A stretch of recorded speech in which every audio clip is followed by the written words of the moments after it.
Magandang hapon po Nakanta rin ba kayo? sa inyong lahat. Kami po ay muli ay narito. Kami po ay taga-Gaston Baptist Church. At kami po ay nangangaral. Nagpapahayag po ng libreng salita ng Diyos. At kami po ay Doon lang sa gilid kasi baka makikita. hinap pa umanhi sa istorbo.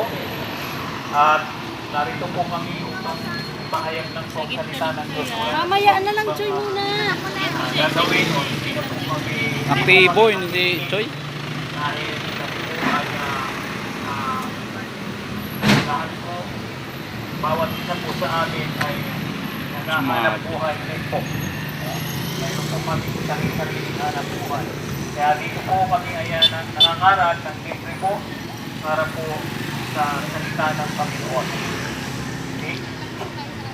At ito po ay mananalangin muna para sa aming pong pasimulang pangangaral ng salita ng Diyos.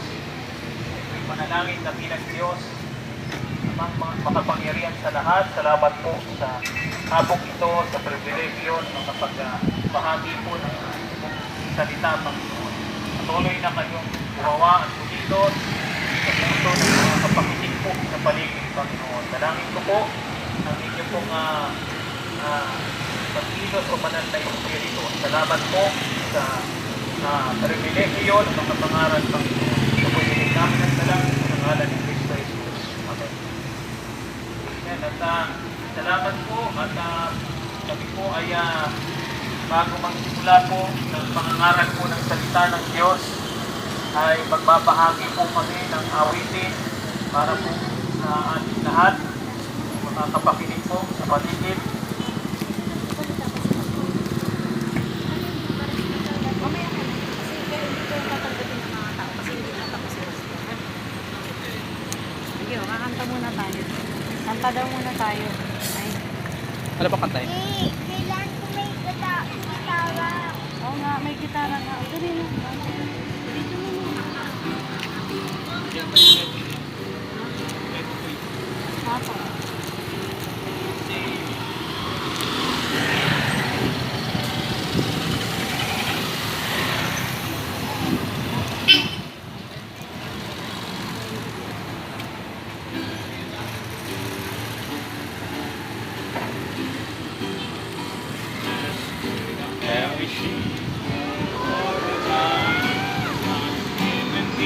Now show praise you, praise you.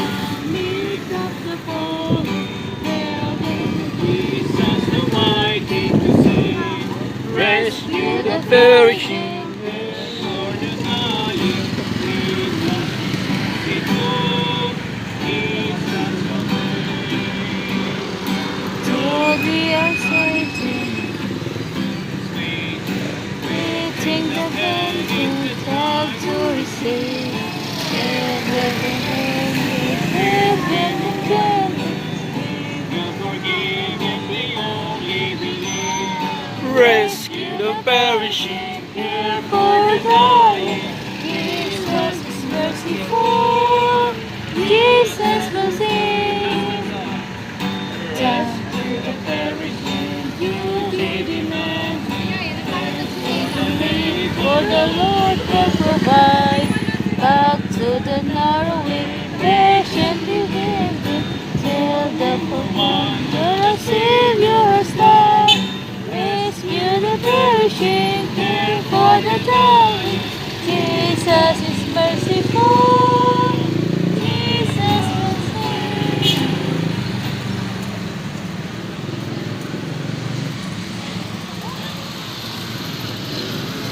Okay, muli po ay magandang hapon po sa bawat isa sa atin. Magandang hapon po sa inyong mga minamahal, Magamit din. mga kaibigan. At kami po ay nawa ay mapakinggan po kahit nainting sandali po ang aming mga pangangaral mula po sa salita ng Diyos. At amin lamang pong ibabahagi kung ano po ang nasa saad sa salita ng Diyos, kung ano po ang sinasabi Salamat po. ng salita ng Diyos patungkol po sa kaligtasan ng kaluluwa ng isang tao. At nais lamang po namin ipabot sa inyo na ang lahat po ay nangangailangan po ng kaligtasan o kailangan maligtas. Sapagkat nga po ang sinasabi ng Bible, sapagkat ang lahat ay nagkasala at hindi nakaabot po sa kaluwalhatian ng Diyos. Yan po ang sinasabi ng Diyos, ng salita ng Diyos. Ang lahat po ay nagkasala at hindi nakaabot sa kaluwalhatian ng Diyos. Ang ibig sabihin mga minamahal, lahat po tayong mga makasalanan ay hindi po natin kayang maabot ang kabanalan ng Panginoon, ng ating Panginoon. Sapagkat kahit anong gawin ng isang tao, ang kanyang pagpapakabanal, ang kanyang pagpapakabuti, ang kanyang pagpapakareligiyoso, ang sabi ng salita ng Diyos, hindi na maabot sa kaluwalhatian ng Diyos ang lahat ng mga makasalanan. At sabi pa rin po ng salita ng Diyos, maliban po ng isang tao ay maipanganak na muli, no? Ay hindi niya makikita ang kaharian ng Diyos.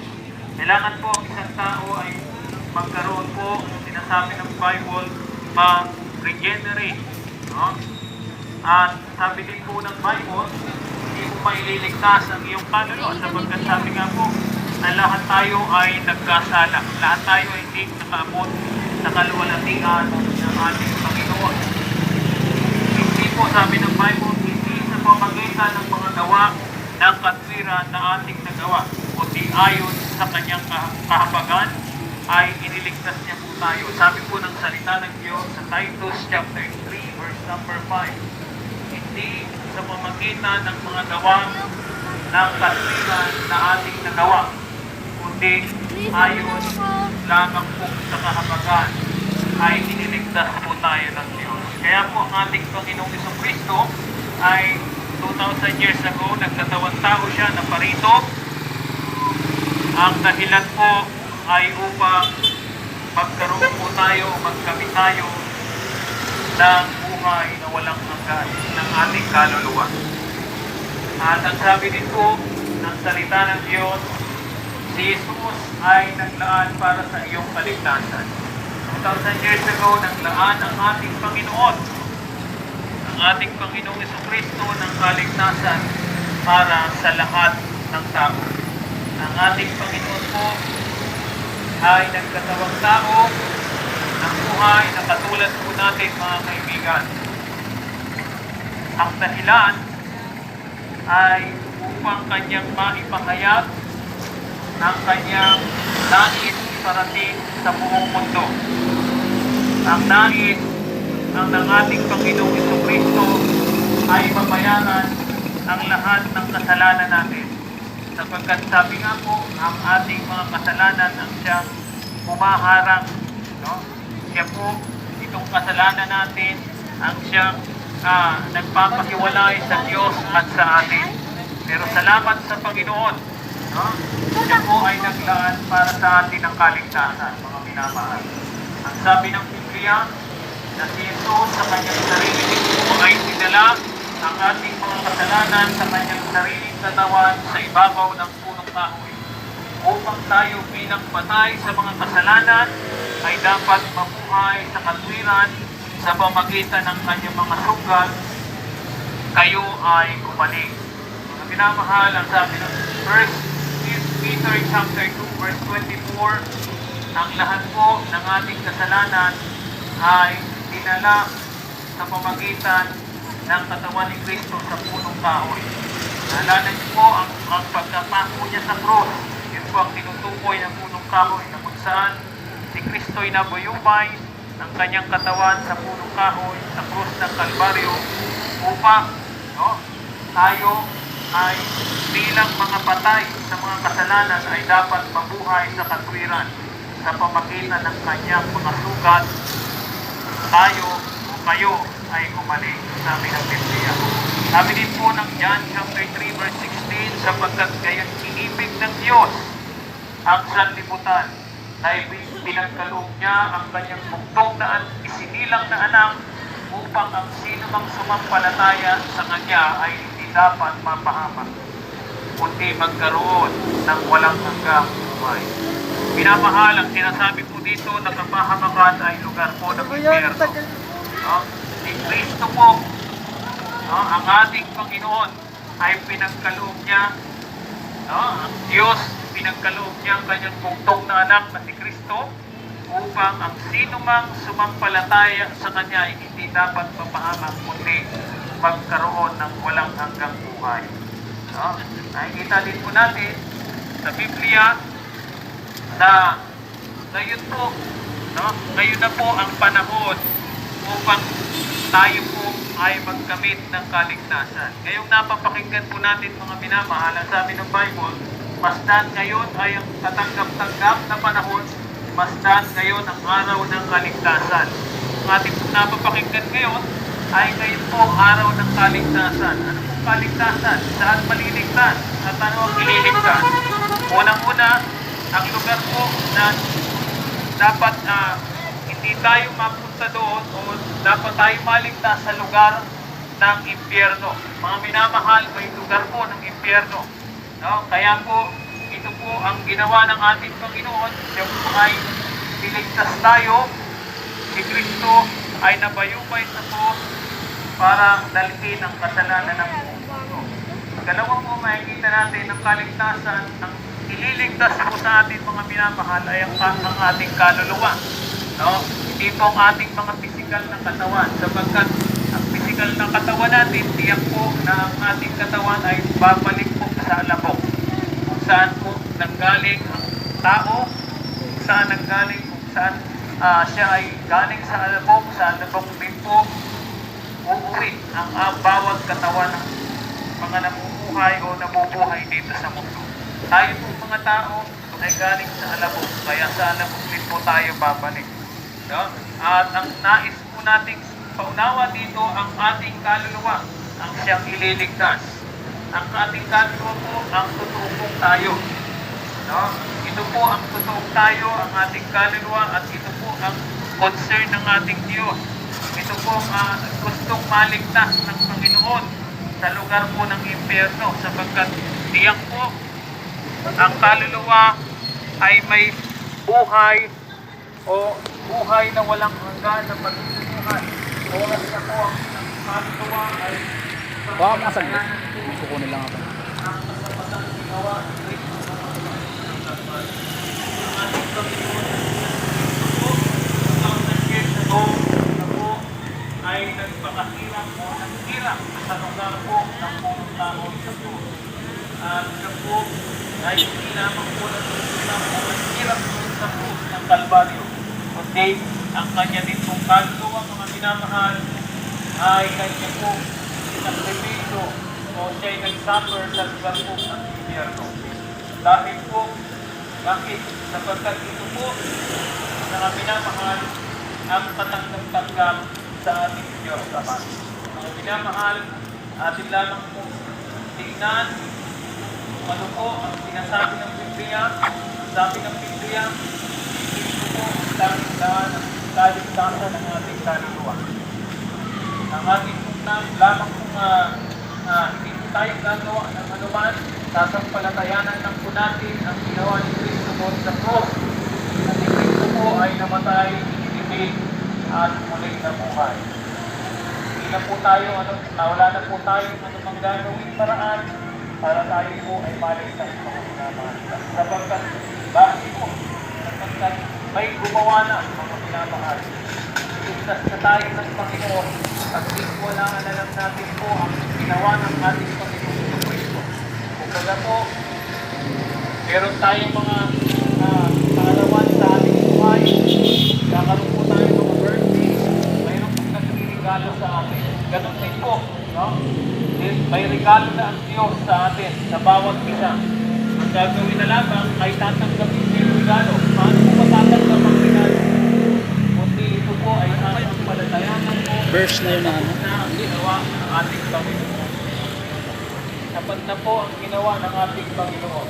Hindi mo na kailangan gumawa. Hindi mo kailangan magpapakirap. Sapagkat may Diyos ang ating Panginoong Kristo na dumako sa mga tao. Kaya, lamang po ang ating masasabi sa mula po sa salita ng Diyos. Gawa ay nangawaan po natin ang bawat isa. Salamat po. Ano pala?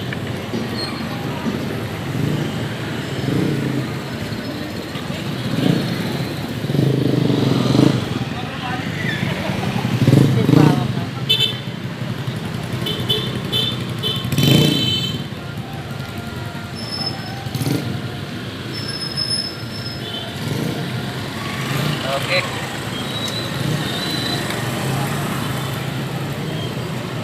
Hello. Magandang hapon po sa ating lahat, mga kaibigan. Muli ay nandito po kami upang magbahagi ng salita ng Panginoon at wala kaming kapalit o ano bang hinihingi na ano bang kabayaran dahil ang salita ng Panginoon ay dapat ito ay libre na ipamahagi sa mga tao. Ayon po sa Romans 3:23, ang sabi po sa Biblia na ang lahat ng tao ay nagkasala. Ang sabi dito, for all have sinned and come short of glory of God. Sa Tagalog, sapagkat ang lahat ay nagkasala at hindi nakaabot sa kalwatian ng Diyos. Mga kaibigan, kahit anong gawin ng isang tao o kahit anong gawin sa kanyang sarili na para siya ay mailigtas niya ang kanyang sarili o ang kanyang kaluluwa sa kapahamakan.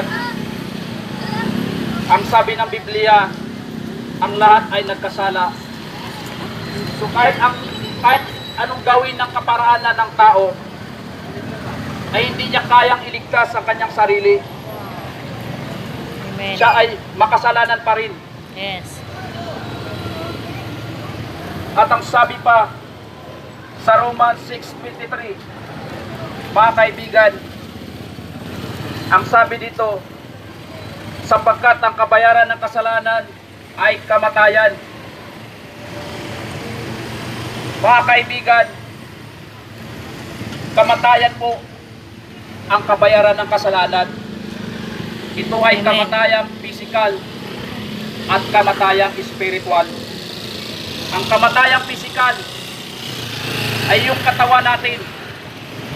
Ito ay mamamatay at ililibing sa lupa. Yun po yung physical na kamatayan. At ito ay darating po sa lahat ng tao. At ang spiritual na kamatayan, ito yung kung saan ang ating kaluluwa ay hiwalay sa Diyos.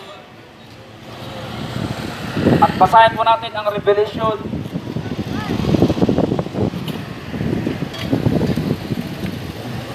21 verse 8. Ang sabi dito, datapwat ang mga matataputin at di nananampalataya at ang mga kasuklam-suklab at ang mga matay tao at ang mga makikiapin at ang mga mangugulag at ang lahat ng mga sumali ay matatamo ang kanilang pangitarawan ng kanilang sa apoy na nasupray na siyang ikalawang kamatayan. Mga kaibigan, ang spiritual pala na kamatayan ay ito. Ang kaluluwa natin ay mapupunta sa impyerno. Ngunit,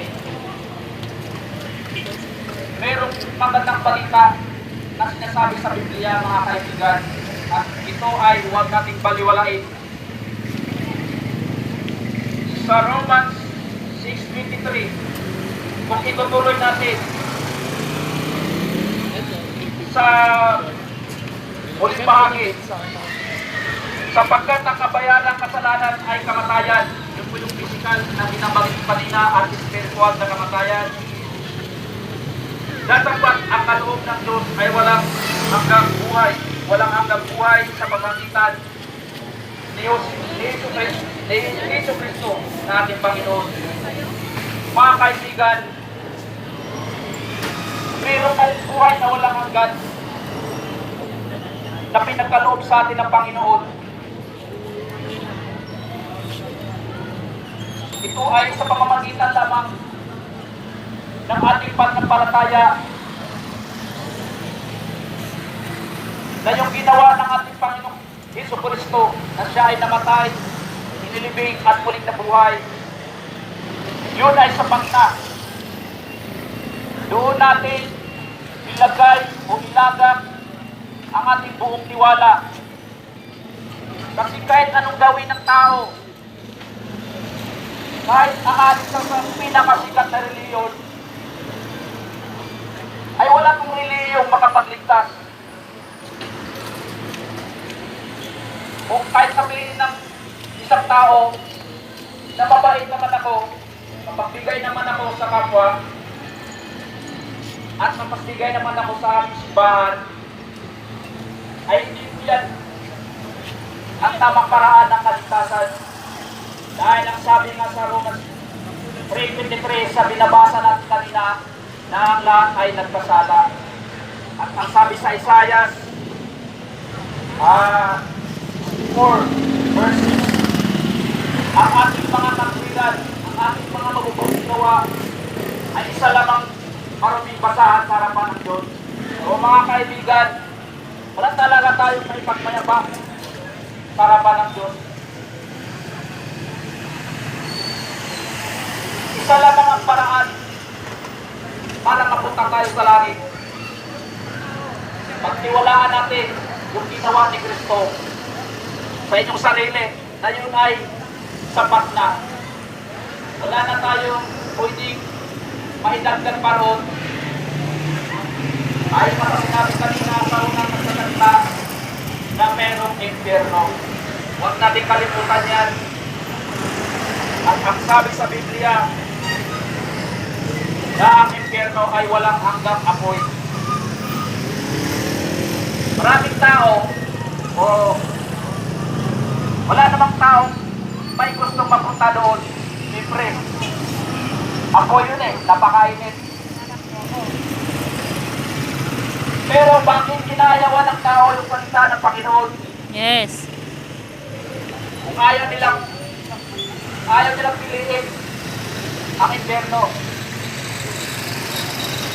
Kung dito ka lang mahilig sa Pilipinas, reklamo na tayo. Pero may paraan para pwede tayo magpalamig. Pero sa lugar ng impyerno, kung andun ka na, wala nang exit doon, mga kaibigan.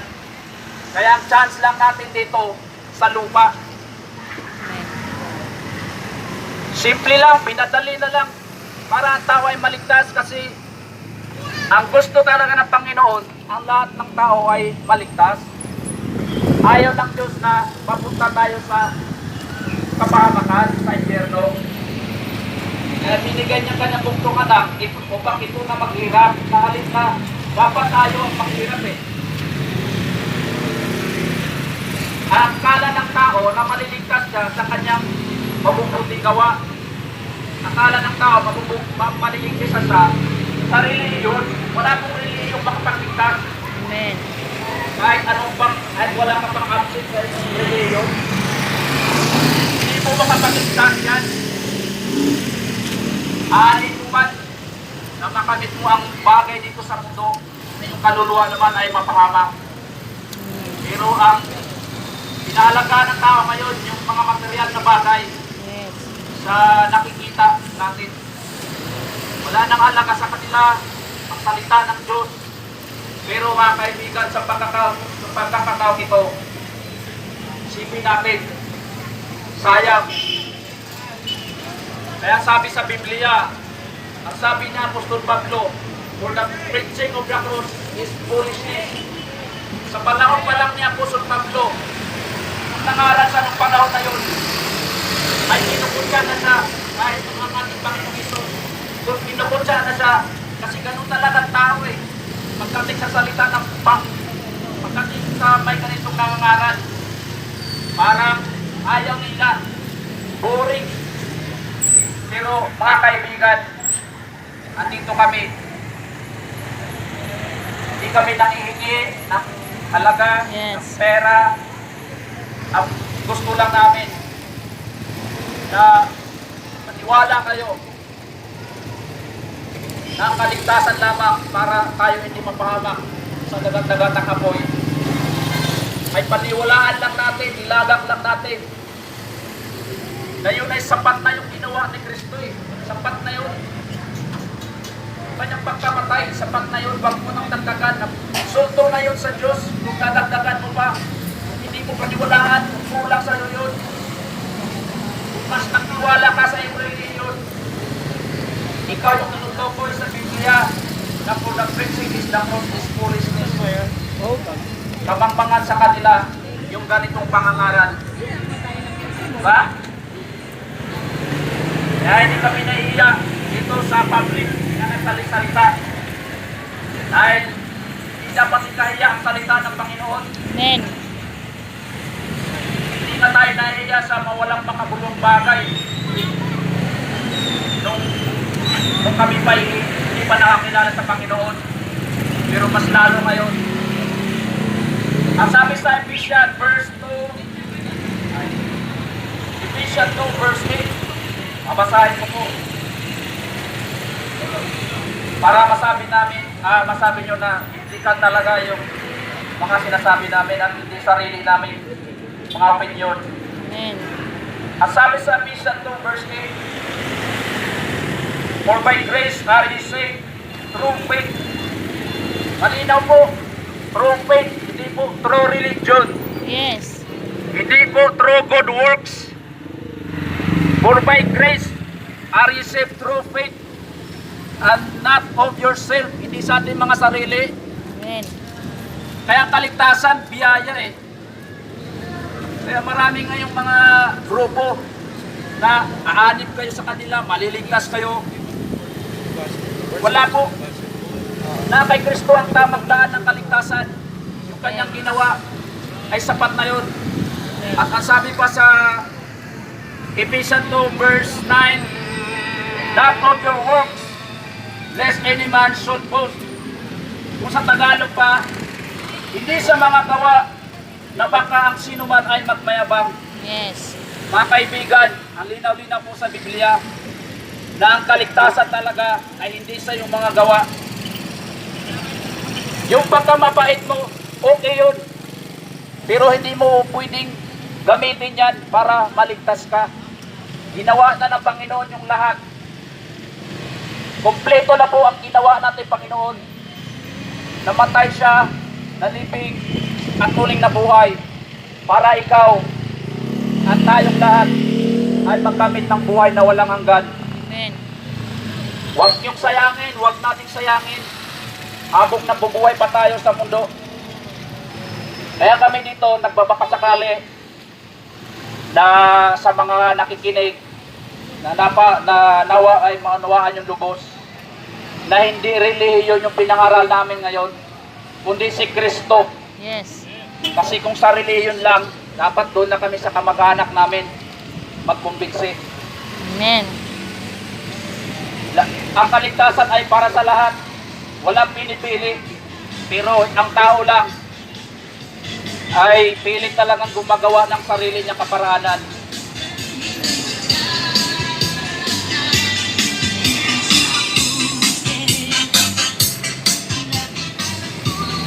Kaya mga kaibigan, paano magkaroon ng buhay na walang hanggan? Hindi po sa pamamagitan ng ating magagawang mabuti, hindi po sa pamamagitan ng religion, kundi ilagak laban natin ng ating tiwala. Sumampalataya tayo na sapat na yung ginawa ni Kristo. Amen. Kasi ang sabi sa Hebrews 9:27, kung wala ang pagkabuhos ng kanyang dugo, wala tayong kaligtasan. Mga kapatid, Amen. wala tayong may pagmayabang sa mundong ito. Sapat na ang ginawa ni Kristo. Sapat na yun. Wag na nating haluan pa. Kasi oras na ang tao ay manampalataya. Ito yung sinasabi sa Ephesians 1:13. Na kayo ay nagtiwala rin sa Kanya pagkatapos marinig ninyo ang salita ng katotohanan, ang Ebanghelyo. Ito po yung Ebanghelyo, yung pagkamatay, pagkalibing at muli pagkabuhay. Ang sabi dito, pagkatapos yung marinig ang Ebanghelyo na inyong kaligtasan, nasa Kanya rin pagkatapos na kayo ay nampalataya, kayo ay tinatakan niya ang banal na Espiritu ng pangako. Yun lamang po, ang tao na may banal na Espiritu ay dahil sumampalataya sa Panginoong Hesus, yung kanyang ginawa. Saka pa lamang mananahan ang banal na Espiritu sa tao. Amen. Kaya ang tao, kapag at totoo siyang naniwala, totoo siyang ligtas, ay babaguhin siya ng banal na Espiritu dahil mayroong maggagabay sa kanya. Yun lang po, maraming salamat.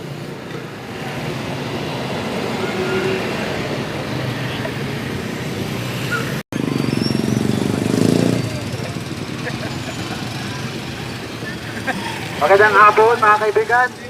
Andito po kami muli at ibahagi ang salita ng Panginoon. Amen. Humingi po kami pamanhin na kami po ay nakadistribo sa inyong hanap buhay. Sapagkat ayon po sa Panginoon, ang kalooban niya ay ibahagi ang kanyang salita. Yes. Sapagkat ang nakasulat po sa Biblia, bawat tao ay ganito ang kalagayan. Walang sino man ang hindi nagkasala. Lahat tayo pinaglihi na isinilang ng kasalanan. Ibig sabihin mga kaibigan, lahat tayo mula pagkabata hanggang paglaki ay may kasalanan na po tayo. Amen. Ngunit ang sabi po sa Romans 3:10, ang nakasulat po dito sa Biblia, walang isang matuwid, wala irit kahit isa. Amen. Kahit sino po dito sa mundong itong lang sa mundong itong tao ay wala pong matuwid. Lahat po tayo makasalanan. At nakasulat po dito sa Romans 3:23, kapagkat ang lahat nga ay nagkasala at walang nakaabot sa kawasian ng Diyos. Ibig sabihin mga kaibigan, lahat tayo ay nagkasala. Hindi tayo makarating sa langit sapagkat tayo ay namamatay. Ang nakasulat po dito sa Biblia sa Romans 6:23, ang kabayaran ng kasalanan ay kamatayan. Yes. Mga kaibigan, pag tayo po ang namatay, may kasalanan tayo, kabayaran po natin dito sa lupa. May dalawang uri po mga kaibigan ang kamatayan. Isang spiritual na kamatayan, isang physical na kamatayan. Yung physical po na kamatayan, kaibigan, yung tayo po namamatay dito sa mundo nito. Amen. Yung pong unang kamatayan. Pag tayo po namatay mga kaibigan dito sa mundo ito, yung unang kamatayan po ay ang katawan po natin ay bumabalik po sa lupa. At sapagkat nanggaling po tayo sa alabok. Yes. Yung una pong kamatayan, ang pangalawang kamatayan, yung spiritual, yun po tayo. Yun po ay tayo. Yes. Yung spiritual na kamatayan. Yung pangalawang kamatayan po ay tayo po yun. Yun po ay dadalhin tayo sa apoy ng imperno. Ayun po yung pangalawang kamatayan. Kapagkat inibig tayo ng Diyos mga kaibigan, Amen. may mabuting balita. Ang Diyos ay may ginawang paraan para sa tayo ay maligtas. Ano po yung binigay ng ginawa ng Panginoong Diyos para tayo maligtas? Ibinigay po ang kanyang bugtong na anak upang iligtas tayo mula sa apoy ng inferno. Naligtas tayo sa apoy ng inferno. Paano po tayo mailigtas sa apoy ng inferno? Sapagkat binigay tayo ng Diyos ng regalo para mailigtas tayo sa apoy ng inferno. Amen. Nakasulat po sa Episo 2:8-9, sa biyaya ay naligtas tayo. Yes. Ano pong biyaya yung naligtas tayo? Sa pamagitan ng pananampalataya. Sa pananampalataya lang po tayo maliligtas. Ano po Amen. ginawa ni Jesucristo? Ano po ba yung pananampalataya natin ginagawa? Ano po yung pananampalataya ang ating gagawin?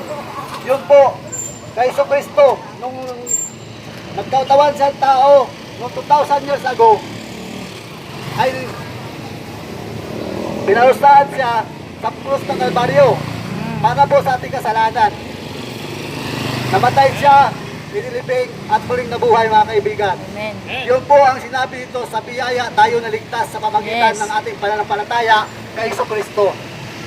Kaya mga kaibigan, nilalapit ko sa inyo ang salita ng Panginoon na kung paano tayo maligtas ang ating kaluluwa.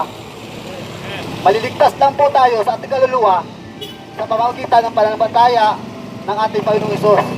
Nung namatay siya, inilibing at muling nabuhay. Amen. Maraming salamat po mga kaibigan sa iyong pakikinig.